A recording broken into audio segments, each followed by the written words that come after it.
distinguished guests, ladies and gentlemen, it's a great privilege for me to be invited to address this important European Convention in Malta. I welcome you once again to our island, an economically successful member state of both the European Union and Eurozone. I wish also the meeting here every success.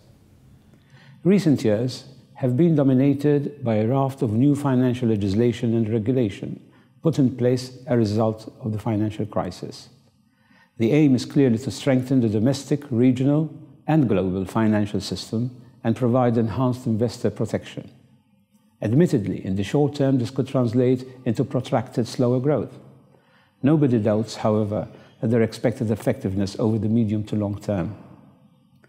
The several significant pieces of legislation currently going throughout the legislative and implementation process will all have considerable impact on capital markets and the financial sector in general, AIFMD, MiFID II, MiFIR, and others. It's therefore very positive that the Commission is taking a leading role in undertaking an extensive review of current legislation with a view to focusing now on supporting growth and investment. The Commission is certainly not alone in this. The G20, the Financial Stability Board, and the Basel Committee are all looking into the reforms that have been undertaken in recent years. I'm pleased to note that this year's FESE Convention addresses these very current topics, which are the focus of discussion throughout Europe and beyond. Behind the regulation, which remains at the forefront of concern for all the industry, there is the underlying need to support European economies, to reduce and share risks, and to create a truly single market that can compete and remain relevant in relation to other growing markets elsewhere in the US and Asia. In particular, I'm also pleased to note that the focus on the need of enhanced investor education, a subject that locally we've had the occasion to debate over the last few months, and which is an area which we are addressing together with the help of the Stock Exchange and other market practitioners. As stated often recently by Commissioner Hill, the Commission is now committed to legislating less but better. It is therefore also committed to reviewing current legislation to analyze whether this is working as intended, and if not, to be prepared to change. Which is not to say that the new or amended legislation is being put on the back burner. Far from it. I have no doubt you will hear about in the great depth throughout the day. There are no trade-offs here, and there shouldn't. Monitoring implementation of agreed reforms and making necessary adjustment to address unintended consequences represents good regulatory practice. In particular, we are following with interest the European Commission's action plan on building a capital markets union, with its aim to support and strengthen the European economy and ensure easier access to markets for all companies, not least the small and medium-sized enterprises, the SMEs. This subject will clearly fall within Malta's EU presidency agenda for the first half of next year, a presidency for which we are preparing ourselves seriously and intend to make a success of. It's therefore heartening to see the increasing focus being given to the proposal and indeed the breadth of relating discussions taking place at all levels.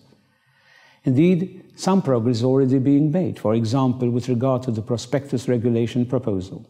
We believe this is an important first step to deliver a more unified European capital market, reduce costs, and above all, provide alternative routes for financing for companies and more diverse investment opportunities for investors. For us in Malta, the Commission's proposal to establish an optional minimum disclosure regime for SMEs, which will reduce regulatory and administration burdens and will reduce costs, is a step in the right direction.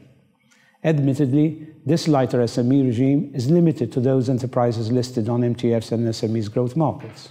As such, enterprises are defined in accordance with objective criteria.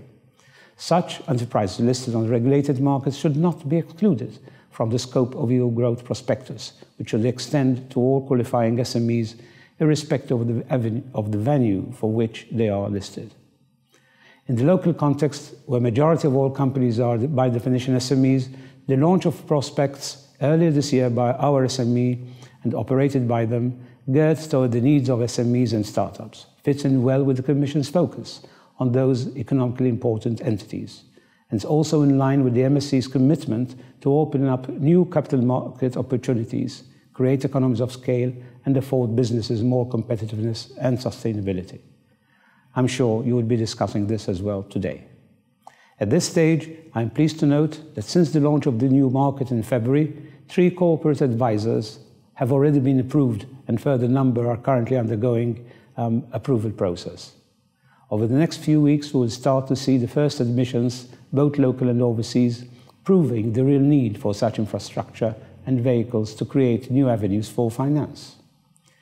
If I may again refer to the local context, our financial sector will remain highly regulated and transparent, will be participating in all European and international fora related to the AML and ATAD under the aegis of the EU and OECD respectively, because we believe in the best way forward is by maintaining the country's treasured reputation.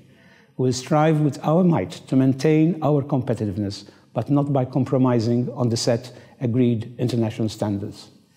We have full faith in ourselves and hope that the current success in both economic and public finances will extend for the future.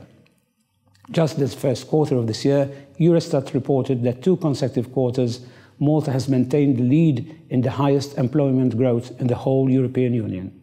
Now that gives you something to think about. Have a good day.